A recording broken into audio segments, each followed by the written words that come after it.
I'm Cecilia. I just finished my first year at Wellesley College and I'm a swimmer.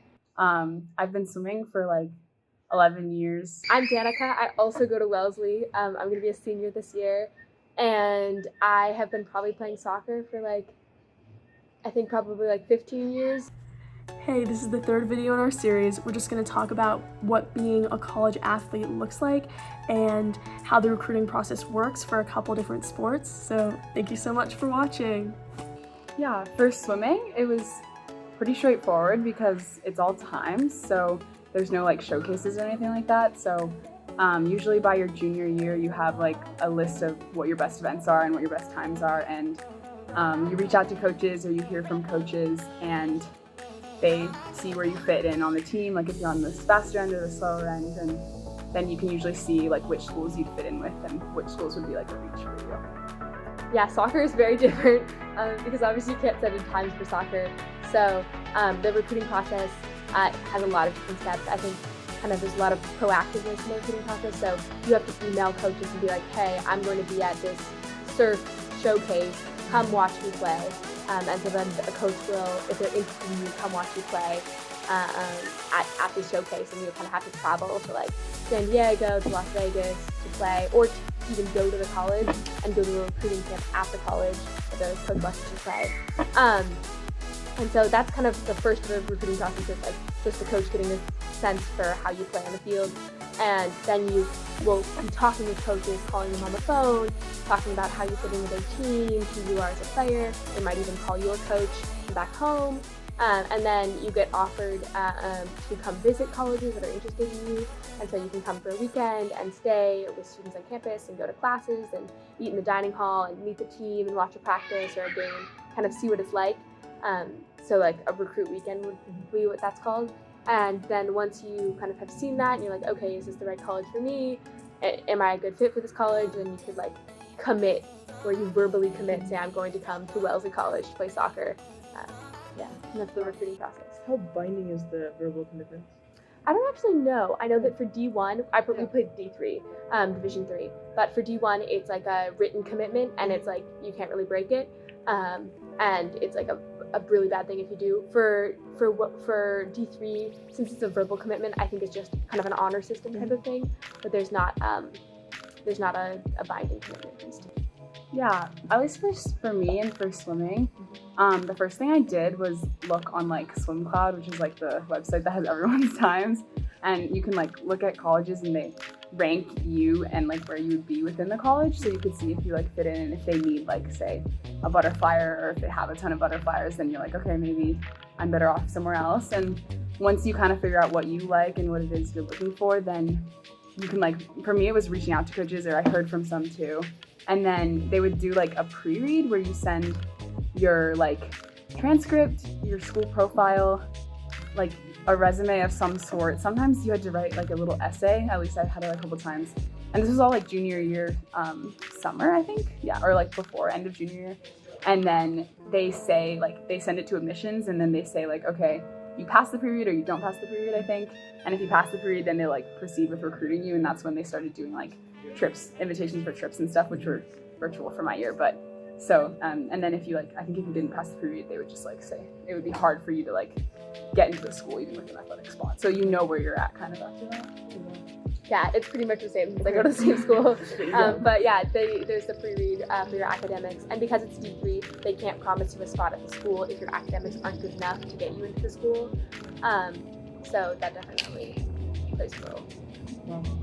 And then next on, it's like, considering that, you know, in soccer, you have to like send out videos to coaches, and a lot of this process is very dependent on you and you know, talking to your own coach.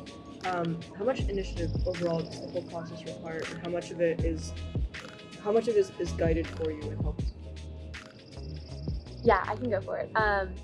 So I think that for D3 in particular, it's a lot of personal initiative. I think I've probably sent out like hundreds of emails to coaches, which is worth it in the end because I'm really happy where I'm at. But finding the right school for you is kind of about casting a wide net and then seeing who's interested, and that involves sending many emails. So yeah, I think for D3 it's really proactive. But as soon as a coach is interested in you, then you kind of can relax, because they will be the ones pursuing you and sending you emails with information about the school and reaching out to you because they want you to come there. I think for D1, it's a lot more the coaches reach out to you and they want you, they recruit you. For D3, you kind of have to sell yourself since there's so many people out there. Yeah, and a lot of calls. Like, I remember it Phone starts off calls, yeah. It starts off with like I had like 15 schools, and then slowly you kind of narrow it down. But each one you kind of have to set up a call, and so you're talking to like a bunch of different coaches, and you have to like take notes on what you remember from what school and say the right thing. So just it was a lot on your hand, like just putting yourself out there. Do you still do the normal, like, you know how Harvard and a lot of other schools, how you do like an interview as part of the admissions process? Do you still do that, or is it like similar to that in any way? I think it depends on the school. The interview, I mean, like the call with the coach is kind of a two-way call where you're getting information and they're getting information. So you have to ask the right questions about like the school, but you also want to ask them questions so you can learn about their coaching style and who they are as a person. Yeah, and sometimes the coaches write a letter, and that's like your kind of way into admissions. And sometimes it's like a certain team has like, say they have like 8 spots, and then they would just tell admissions like, here are the 8 people that are going to be on my team next year. So it's just like, yeah, we have at least for soccer, I believe it's a letter. So your coach writes a letter, and they're like, hey, we really want Danica to come play soccer for us. And then that can help you get in. So I know most people got in like early decision. So they applied and they had their letters supporting them. And then I know there's a few people who didn't get in early decision, but then got in regular decision. So that letter can't do everything. Like if you really don't have the academics to go there, the letter can't, for D3 at least, can't be enough. But yeah, it can push you over though. Yeah. They're like upfront about it. Like they'll like be like, yeah, this is like, a reach. Not gonna make it. Yeah. You kind of know going in. But on the topic of academics, how do you balance being an athlete once you're already in school with all the other academics that are part of like student life? It's really hard. Yeah. It's really hard. I think that one of the things that just stands out to me is just I've been an athlete my whole life, so I've always had to balance school and a sport. And I will be honest, I don't actually know what people who aren't athletes do in their free time, or like they must have insane amounts of free time. I honestly do not understand. But yeah, it's just all about planning and being organized. It's kind of, you take your basic school skills, organization, planning, attempting not to procrastinate, and you just bring them up to the next level, and kind of that's what it takes. And then I think some advanced planning, like often I know that, I've got a weekend. I also play Frisbee. It's a club sport, but on the side, I have a weekend when we have a Frisbee tournament. I know we'll be gone all weekend, so I have to do my homework for Monday and Tuesday on Thursday and Friday. And so you just get less breaks. Yeah, we practice in the morning, so 6 to 8 every morning before classes and everything. So I think the main thing was just that everyone on the team was kind of doing it together. So there'll always be like people studying together, or like knowing when you need to prioritize like going to bed, like especially during the meet season, like just knowing that the more sleep you get, prioritizing sleep, and also like just planning ahead, definitely, because it gets really busy. But I think you sacrifice some of your social life because you have to go to bed early and a lot of other stuff. Obviously you get a lot of socialization and wonderful stuff from the team, but I think you sacrifice a little of the off-team connection with people or that social sphere, especially when you're in season. Out of season, that was a big challenge for me this year. Like as soon as the season ended, I kind of didn't really know what to do, because I had been like, swimming was year round. We had 2 weeks off in August since I was like 6 years old, so I'd never had to go like 3 months without like a structured practice. So it was like the pool was open for rec hours, and the team would get together, and we kind of had like captain's practices where, because the coach can't be on deck or anything, but we'd like swim together. And there's also many other ways like to work out. Like we had a lot of rec classes, like we'd go to spin classes or like Zumba and just like fun stuff like that. That's so cute. Yeah, Soccer team should do that. That's really definitely. They were fun. So just finding other ways. It was like kind of a shock when I stopped, like when the season was ended, because it was like a lot of free time opened up. So it was figuring out what you want to do. Yeah, I want to second that. It was a huge shock. Like preseason ends and you're like, what do I do with my life? Season ends, you're like, what do I do with my life? I actually picked up Frisbee this year as a club sport because I had so much free time, and I was like, I need to do something. Yeah. So, but yeah, we have captain's practices, you have to run those, and like you try to get together with a team and kick around. And also, I don't know about you guys, but we have lift in the off season. Yeah. So even if we're not playing soccer or swimming, we're still lifting weights in the gym and exercising that way. But yeah, it's definitely hard going from a year-round sport to it. But I think, I don't know for you, but college sports compared to like sports in high school. Sports in high school felt like a lot, but it was like spread out throughout the year. And college feels like if you took all of that and squished it into 3 months. And so the season itself is a lot more intense than any season I've ever had before. But then the rest of the year is a lot more chill than say the rest of the year otherwise. Do you prefer that in a way? No, I prefer the spread Okay. out. Do you want to go first? Or should I do? Sure. I don't have, I mean, Yeah. just from what I just went, it's been 1 year, but I think just everyone was super helpful, like especially since we were first years and everyone was still trying to figure out how things worked, especially since it was coming from the weird COVID year for the others. So like the first years and the sophomores were kind of all like new to all the sports, like in general. So I don't know, the upperclassmen really helped guide us and they were really helpful. I don't know how to do without them. Yeah, I had the same experience as the first year. I was really, really stressed going into Wellesley, and I obviously like it was hard being a younger person on the team and not knowing what was going on. But like it was amazing to have upperclassmen friends. Like they helped me pick out my classes. They told me which teachers to take classes with. Like there was this one girl on the team who I'm a chem major and she was also a chem major, and she like told me which professors to work with and how to get a lab research position. And like it was just wonderful to have those upperclassmen friends with the experience and the knowledge. But then at the same time, it was really hard being a first year. Like I was really stressed and anxious. I wasn't sure how I fit in on the team.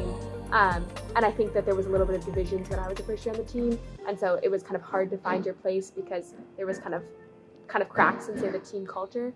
But now as an upperclassman, I feel so much more comfortable, and I think the team has changed a lot over the pandemic. And I think there's been so much cohesion. So I can't tell if my comfort and my happiness with the team cohesion is a result of like a change in the culture or as a result of being an upperclassman and kind of knowing what's going on. Yeah. But obviously with an upperclassman comes like a lot of other responsibilities. I feel like I need to know the answer to every question, and that's really stressful because I very much don't. And I'm also a captain on the team, so it's like there's a lot of pressure there to make sure that everyone feels included and supported, and kind of to keep the boat afloat. So there's so with the kind of there's a lot of comfort and happiness of being an upperclassman, but then there's added pressure and responsibility to perform too on the soccer field, or I'm sure in the pool, to play your best since you're a leader on the team, and you know, so that I think there's trade-offs for sure. I've noticed there's sometimes different priorities can change the tone of like if the leaders are very focused more on like results and like championship and stuff. It often leads to I think a decreased social experience of like people are having less fun because it's much more competitive. And vice versa when it's supposed to be more funnier. Yeah, you get like, you know, there's the trade-off of like, oh, worse results, but like you get a benefit like, oh, it's just more fun and relaxing. Yeah. So it's kind of like whatever they prioritize really sets the tone for the year. Yeah, I think Frisbee's a great example of that because they totally prioritize fun like 100% of the time. Exactly. Yeah. Exactly. I have videos of us from like regionals and we're just dancing on the sideline, but it's like game point and everyone's like, let's dance to Doja Cat. Nice. Yeah. Honestly, I don't most of the time. I think that, and we've been talking about this on the soccer team a lot, there's a really lack of openness and communication about mental health and just the pressure that athletes are under. Because school, especially Wellesley, which is a really good academic competitive college, and so is Brandeis, they put a lot of pressure on you academically, and then on top of that you have the pressure as an athlete to be part of a team, to fit in, but also the pressure to perform and to play well or swim well or fence well. So I think that there's really not enough support or understanding for how much mental strain student athletes are under, especially with the demands of being a student athlete. Yeah, for the swim, like specific, going into first year, I kind of thought that my biggest stressor was going to be swimming. And then like, since when you go in, everyone kind of knows exactly how fast you are because they can look you up and see exactly what you do. And so it's kind of like living up to the standard and like hoping that you're as good as people think you are or whatever. And then like when I got there, it wasn't like all the swimming stuff was more manageable to me, but then like the academics and like the environment with balancing was what was really hard. And like, because oftentimes I don't know if this is just me, but I looked around and everyone seemed to know what they were doing, and like I didn't really like know how to balance it or how to like find the right way to like study and learn all those things. So I think that was the more pressure I felt, was that like it seemed like everyone else on the team had like a perfect way to study and how to like work hard in swimming and in school, but for me it was kind of figuring out a balance of how to do both. It's really rough, and I think especially with swimming, it's usually like early morning classes, right? It's like completely different schedule as well. Yeah, so it's Oh, different yeah. schedule from everyone in your classes Yeah. too. So it's like, yeah, I can't meet on work on the PSET at 9. Yeah, Like, obviously. Yeah, everyone 11 p.m. Yeah. sets, and you're like, no. What are your guys' like personal end goals with being a student? Yeah, I mean, I want to play soccer. I want to play frisbee for the rest of my life. Yeah. This summer, I'm actually playing on a club team in Boston, and it's majority like late 20s, 30s women who have all like played soccer in college, and it's so cool, honestly, to see them play and to play with them, because they're incredible and they're so good, and it's lovely to see that there's an opportunity to be involved in the sport after college and in a competitive, interesting, productive way, but not too time-consuming, because they all have jobs and they all do work. So kind of seeing them and meeting them and being with them has really opened my eyes to like, I can play soccer after college. But mostly I play soccer because I love it. It's really nice to have the kind of mental space to take a break and focus on just you and your body and the field and your team. There's something really calming and really lovely about it. And I've gone like a few months without playing soccer, and it just totally changes who I am as a person and where I am mentally. So it's kind of what I need in life. Yeah, in terms of like end goals, I feel like when I was in high school or middle school and like working really hard, the end goal was kind of always like swim in college or like get a certain speed so that you can. And then so now being in college, it's like, okay, like what's coming next? Yeah. So I guess for the next 3 more years that I have, just like being the best that I can and like seeing how far it can take me and like the team in general. And then beyond that, just I'm hoping, I'm like same as you said, I'll swim masters probably the rest of my life. Like there's always masters practices going on. And so the good thing about Wellesley in particular, probably a lot of other schools too, but it kind of taught me that I can like very much do both, because I feel like before I was kind of always like, this is my thing, like swimming is my thing. But then coming to Wellesley, I was like, oh, I like have all these other interests and I can pursue all of them, as well as like working really hard and still swimming. So I think it's always really interesting for me how you can do like a sport so competitively and still very much have that be the thing where you relax and enjoy yourself. Exactly. Right. Yeah. It's that's my de-stressing is going to soccer practice. I very much agree. And like I remember sometimes before like practices, I would like hype myself up. I'd be like, oh, this is gonna be stressful. I'm not gonna enjoy myself. And then you get there, and like within 2 minutes, you're doing the same drills and everything. You're like, I really love this. I know exactly what I'm doing. It feels so good. The endorphin high when you finish a hard practice and you're like, man, that was hard, but I feel so good right now. Yeah, exactly. And like I would always feel better after practices where I would like completely give it 110%, like die at the end. Then practice where I would like chat for a little bit, be like, okay, peace out. Yeah.